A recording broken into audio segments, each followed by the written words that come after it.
Salut à tous, on est le 4 août, là aujourd'hui on se retrouve pour une vidéo qui va parler choux. Donc vous savez que j'ai fait énormément de choux, notamment ces 2-3 dernières années, j'ai essayé énormément de variétés différentes.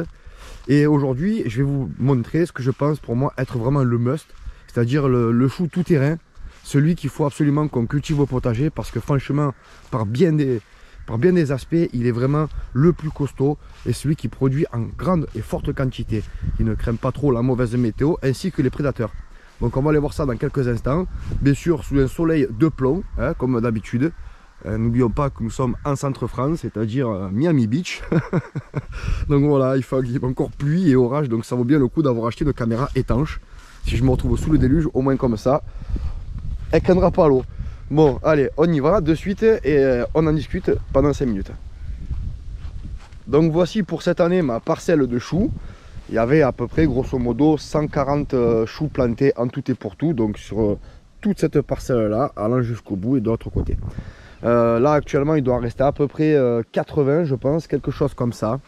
Donc ce qui se passe quand on plante des choux, moi, à part le chou de Bruxelles, il n'y a pas grand-chose qui va monter, qui va être super joli.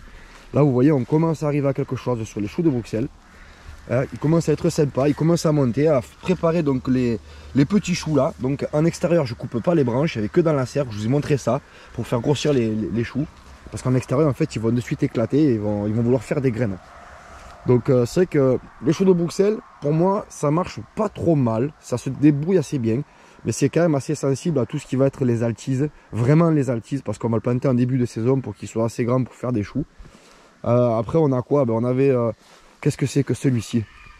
Bon vous voyez des cabus là qui sont montés, on est sur un rang double, hein. Mais comme vous voyez c'est très compliqué, ils sont là depuis déjà plusieurs mois, ils végètent, hein, ça fonctionne pas, le chaud, le froid, le truc. Donc c'est très compliqué aussi.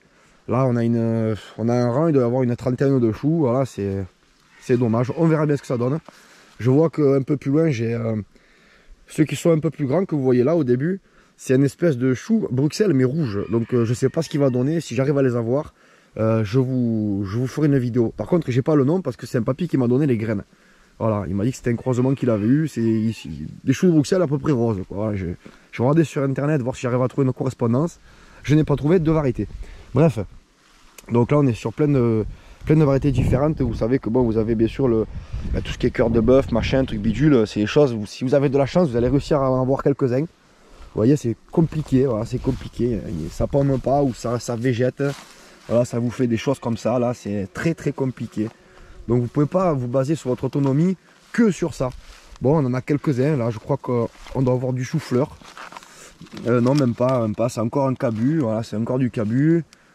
On en a plusieurs, voilà, on a plusieurs types de choux, comme vous pouvez le voir. Mais c'est vrai que je suis pas satisfait de choses comme ça, voilà. Lui, c'est le même que lui. Alors pourquoi lui il s'est mis à pommer avec une belle pomme solide, voilà, et que lui, ben non, voilà. Et l'autre à côté non plus. Il n'y a pas d'explication, ils ont été cultivés pareil, ils ont reçu les mêmes faveurs, hein, c'est-à-dire un désherbage continuel et incessant. Dès qu'on voyait des petites bestioles dessus, vite on venait les enlever, ça n'a pas arrêté de toute la saison. Ils ont été extrêmement embêtés, il y a eu les chenilles, il y a eu énormément de choses qui s'est fait, énormément. Donc c'est vrai que ces choux, tous ces choux là, je ne sais pas s'ils sont bien adaptés maintenant avec mes latitudes, voire même mon climat. Vous voyez, pareil, là on a fait monter d'autres choux, là on a fait encore des choux rouges, on a fait... Donc les variétés, je ne peux plus vous dire, je ne les ai pas de tête, il faudrait que je voie avec Nanou parce que c'est elle qui les a notées sur le papier. Voilà, en gros on a 7 variétés et celui qui ressort vraiment, mais alors vraiment du lot, c'est le chou originel. Celui qu'on appelle maintenant de nos jours à la mode américaine le cal. En fait, c'est rien d'autre que le chou originel, le chou frisé. C'est celui duquel découlent toutes les autres variétés de choux. Et c'est celui qui est bien sûr le plus proche du chou sauvage. Alors lui, franchement, c'est un 4-4. Voilà, il est à toute épreuve. Voilà, il n'y en a pas un seul qui a foiré. Et là, c'est vraiment magnifique. Savoir que c'est quand même une culture assez longue. Parce que là où on va vraiment se régaler avec les feuilles, c'est quand il aura pris un premier petit coup de gel, parce que ça va l'adoucir de son amertume. Après, bien sûr, à la cuisson, l'amertume s'en va. Voilà, là vous voyez une petite faucheuse à l'intérieur. Voilà, qui n'est pas une araignée. Bon voilà, moi je vous conseille vivement ce chou. Pourquoi? Parce que déjà il a des propriétés incroyables pour la santé. Donc je vais pas vous faire la fiche de A à Z parce qu'une simple recherche sur Google vous montrera que ce chou là est totalement exceptionnel. Et surtout c'est sa culture qui est super facile quoi. Dans n'importe quel type de sol, il va pouvoir fructifier quoi. Il va pouvoir monter et être joli comme tout. Regardez, là on a fait des choux rouges, on en a mangé quoi? On en a mangé 4, 3. Et tout le reste, excusez-moi le terme, mais voilà, c'est de la merde quoi. Et qu'est-ce que vous voulez que je fasse de ça, moi? Une petite boule comme ça qui a du mal à se paumer. Là, il n'y a carrément rien du tout, c'est monté comme ça. Et ils ont pas arrêté d'avoir des attaques sans arrêt. D'ailleurs, vous voyez un peu l'état des feuilles. Voilà, ça c'est les premières feuilles, elles sont toutes défoncées. Alors que lui, vous voyez, il a rien du tout quoi. Lui, il a eu autant d'attaques que les autres. Et vous voyez, ça a supporté, mais super bien. Et surtout que là, c'est, on va dire, le milieu. Hein, c'est le milieu de vie. Dans 2 mois, ils vont être beaucoup plus gros. Mais déjà, on voit bien la différence. Il y a déjà à manger là, quoi. Hein. Bon, c'est vrai que le chou-feuille comme ça, lui, réduit énormément. Hein, donc, il faut quand même prévoir une forte quantité de feuilles. Mais rien que pour le transit, c'est exceptionnel. C'est marrant comment de voir l'aspect de la chose peut rappeler un peu l'intérieur des intestins et à savoir que ce chou agit vraiment sur le transit quoi. Voilà, il allège vraiment, il soulage le transit à fond. Et souvent on dit que le légume ou le fruit qui ressemble à la partie de votre anatomie, eh ben, c'est sur laquelle il va agir. Par exemple, la noix ressemble à un cerveau, il va agir, il va agir sur le cerveau, par exemple pour la mémoire, etc. Donc là, vous voyez, ça fait quoi? Ça fait 2 semaines que j'ai pas désherbé. Vous voyez, on a des amarantes qui montent pas possible. On a des robiniers faux acacias qui montent dans tous les sens. On a des kénopodes. Voilà, c'est normal, c'est classique, il n'y a pas de souci. Mais quand on a un jardin très grand comme le mien, on ne peut pas tout faire d'un coup en même temps. Donc on y va petit à petit.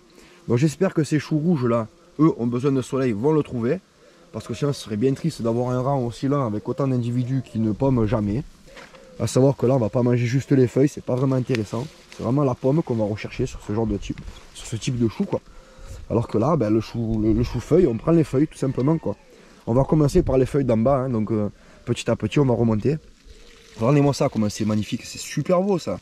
Franchement, en plus, il résiste super bien aux canicules aussi. Pour moi, c'est le chou 4-4 qu'il faut vraiment avoir. Si vous voulez faire du chou et que vous n'êtes pas sûr, eh ben, amusez-vous à faire 2-3 cabus. C'est encore ce qu'il y a de plus sûr. Pourquoi pas un petit chou de Bruxelles pour voir si votre terrain s'y prête.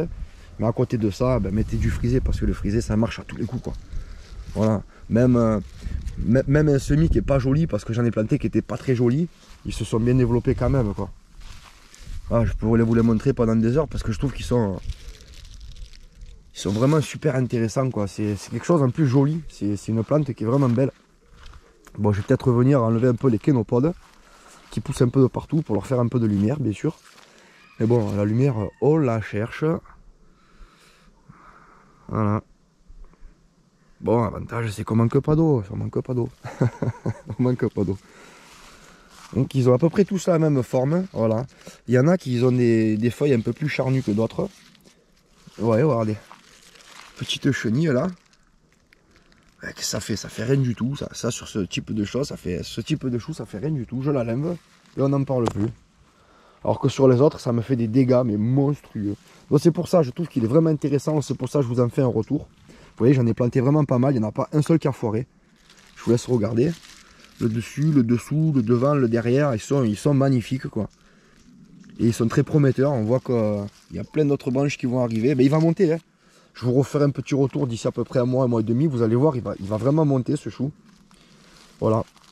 Donc il y en a un, on en a perdu juste un seul ici là. Mais là, ben, c'est un chien quoi. C'est un chien qui l'a arraché pour essayer de sortir une taupe ou je ne sais quoi. Et bon, j'avais toujours prévu ben, ces herbes hautes là au cas où qu'on est chaud. Parce qu'il faut dire qu'il y a 15 jours, ben, il a commencé à faire un petit peu chaud. Donc j'ai dit ah là, on va faire monter un peu. Ouais, il y a 10 jours quoi. Histoire que ça fasse un peu d'ombre, que ça conserve un peu d'humidité et de fraîcheur au sol. Mais là, quand je vois le temps, le moindre rayon de soleil, il faut qu'il soit capté par le légume que je cultive. Du coup, ben, je vais venir vraiment retirer tout ce qui peut gêner, quoi. Voilà. Donc, il a une belle couleur. Et je trouve qu'il est vraiment superbe. Voilà. Je crois que ça sera mon grand gagnant de la sélection chou. Je ferai celui-ci, peut-être 2-3 cabus et quelques choux de Bruxelles, mais vraiment, je miserai là-dessus. Parce que cette année, j'ai bien vu la différence. J'ai vu des pucerons, ils étaient noirs des pucerons.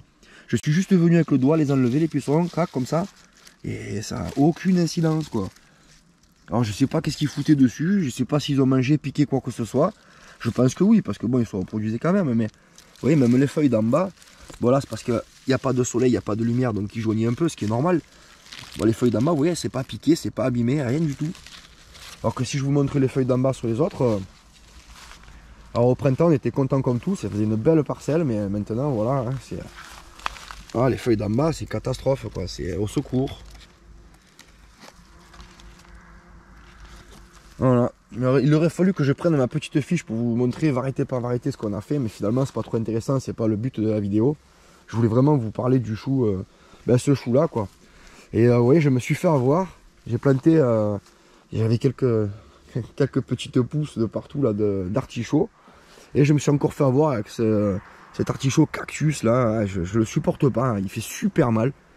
Il plante des épines violentes, j'aime pas, donc lui je vais même carrément l'arracher quoi. Il a pas sa place, ça pique trop fort quoi. C'est vraiment des aiguilles qui sont trop puissantes. On n'y fait pas attention et puis ça se plante de partout quoi. C'est embêtant comme tout. Moi vraiment je mise sur l'artichaut globe, qui est à la fois beaucoup plus gros sur son fruit là, enfin sur sa fleur, il est beaucoup plus gros, il y a beaucoup plus de production et surtout il pique pas du tout quoi. Parce qu'on en a pas un là par exemple. Vous voyez, cette année j'ai misé un peu sur l'artichaut globe, j'en ai mis plusieurs.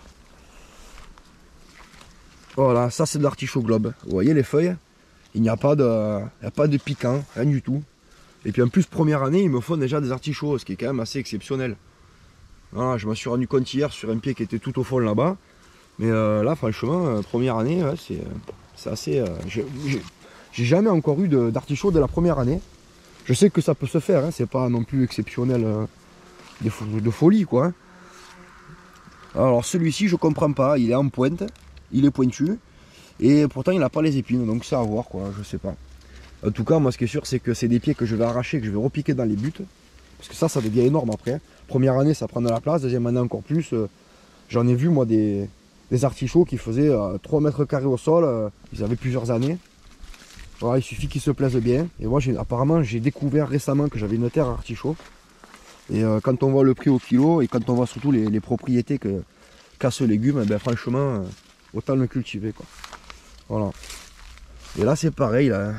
Il est mignon comme tout celui-ci. Voilà.